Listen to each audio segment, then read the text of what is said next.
Long distance almost killed us. Long-distance relationships are not for the faint of heart. Anyone who's ever loved someone separated by time zones knows the ache, the longing that gnaws at you in quiet moments, the way your phone becomes an extension of your heartbeat, and the bittersweet thrill of each message that pings through the silence. This is a story about two people who lived on opposite sides of the country, who fell in love under impossible odds, and who almost lost everything to the miles that stretched between them. It began on a rainy afternoon in late September, the kind that settles over New York City like a gray velvet blanket. In a crowded coffee shop, Erin was hunched over her laptop, drowning in research for her graduate thesis. Her mind was tired, her eyes blurred from scrolling, but she was determined to finish the chapter before her shift at the bookstore. She could never have guessed that, at that very moment, her life was about to change. 3,000 miles away, in the bright, humming city of San Francisco, Jamie was standing on the edge of a crowded pier, phone in hand, waiting for a friend who was already running late. The Pacific wind tugged at her hair, and she absently scrolled through a travel forum, lost in stories from people in cities she'd never seen. She liked reading about far-off places, imagining herself somewhere else, anywhere but here. She clicked on a post titled, "Best Bookstores in the World," and up popped a photo of a cozy shop in the West Village. In the comments, someone had written, "If you ever visit, say hi to Erin. She gives the best book recommendations." Something about the name stuck with her. That night, after her shift, Erin checked her messages and found a new follower on her tiny book-themed Instagram account. The profile picture was a snapshot of a laughing girl against a sunset, and her bio simply read, "Wanderer. Book lover, dreamer." Jamie had sent a message. "Is it true you give the best book recommendations in New York?" Erin smiled, feeling a spark of connection, and replied, "Only if you tell me your favorite genre first." What started as a casual exchange soon deepened. They shared favorite authors, debated over classic versus contemporary fiction, and confessed to the secret hope that someday, both would write books of their own. Messages turned into long, meandering emails, then late-night phone calls that lasted until dawn crept across the sky. They joked about being pen pals in the digital age, but even through screens and wires, something real was growing between them. Weeks turned to months. Photos were exchanged. Snapshots of Erin's snowy city streets, Jamie's sunny strolls by the bay, the inside of the bookstore lit up like a lantern against the winter darkness. They fell in love with each other's laughter, with the cadence of a voice at the other end of a call, with the way their hearts seemed to sync despite all the distance. But reality, as it always does, crept in. The distance was more than just a number on a map. It was the missed birthdays, the empty weekends, the longing that pressed down on him like a weight. Erin's friends questioned if it was worth it, if she was wasting her time on a fantasy. Jamie's family worried she was getting too attached to someone she'd never even met in person. They both brushed off the doubts, telling themselves that love was enough. Yet, there were cracks. Erin grew frustrated with the time difference, the way Jamie would miss calls because of her late work hours. Jamie tried to hide how lonely she felt, watching her friends go on dates and wondering if she was just chasing a dream. There were arguments, over small things, at first, like unanswered texts or forgotten promises. But as months passed, the arguments grew sharper, cutting deeper. One night, after a particularly bitter fight about missed plans, Erin tossed her phone aside and sobbed into her pillow. She wondered if love was supposed to hurt this much, if she was just prolonging the inevitable. In San Francisco, Jamie stared at her ceiling, feeling hollow.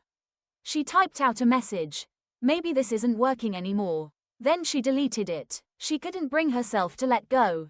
As winter melted into spring, Erin's thesis deadline loomed, adding more stress to her already heavy heart.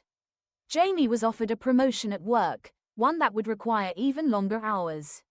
Both felt like they were drowning, unable to reach each other across the miles. But sometimes, the universe has a way of intervening. On a whim, Jamie booked a flight to New York. She didn't tell Erin. She wanted it to be a surprise, to see if the spark that had ignited between them in messages and calls could survive in the real world. She arrived on a rainy Saturday, suitcase in hand, heart pounding in her chest. Erin was working her usual shift at the bookstore, stacking new arrivals on the front table. She looked up at the sound of the bell and nearly dropped the stack in her hands. There, dripping from the rain, was Jamie, real, solid, and very much standing in front of her. For a moment, neither of them moved. Then, as if pulled by gravity, Erin crossed the space between them and threw her arms around Jamie.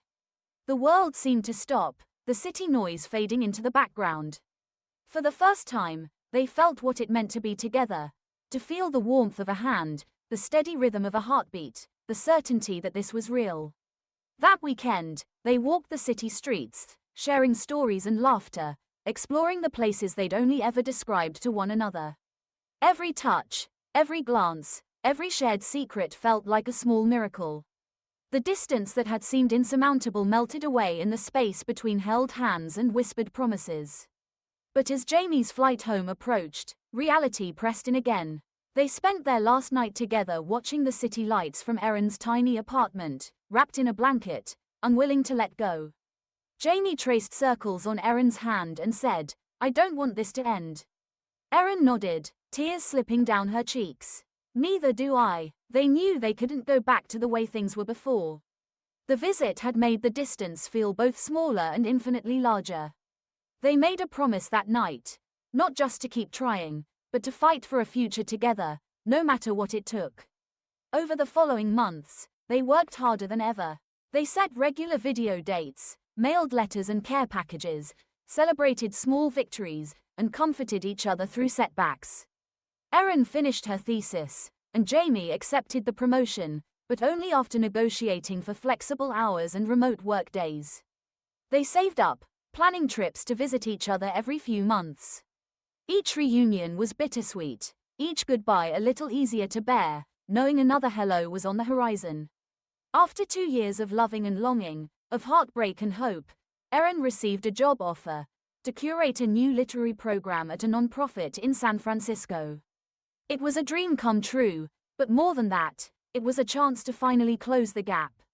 She called Jamie, her voice trembling with excitement and fear. "I got the job. I can move. I can be with you." Jamie was silent for a moment, then laughed, a sound so full of joy that Erin felt it in her bones. "Come home," Jamie whispered. "Come home to me." The move was chaotic, messy, and terrifying, but when Erin stepped off the plane and saw Jamie waiting for her at arrivals, all the fear melted away. They stood in the middle of the bustling airport, holding each other, tears streaming down their faces, surrounded by strangers but feeling utterly, perfectly at home. Their first months together were not without challenges. Sharing a space after years of distance brought new adjustments, learning each other's quirks, arguing over chores, navigating the realities of daily life. But every night, as they curled up together, they remembered what it had taken to get there, the miles and months and heartbreaks survived. The distance had almost killed them, but it had also made them stronger, teaching them to cherish every moment, to fight for each other, to never take love for granted. Years later, as they sat side by side on a quiet beach, watching the sun sink below the horizon, Erin turned to Jamie and said, "Do you ever regret it? The years we lost, the pain, the waiting." Quote. Jamie smiled, squeezing her hand. "Not for a second, because every mile, every tear, every lonely night, it all led me to you. And I'd do it all again." In the end, their love was not defined by the distance that once separated them, but by the way they found their way back to each other, over and over, until home was not a place, but a person. And that, perhaps, is the most romantic story of all.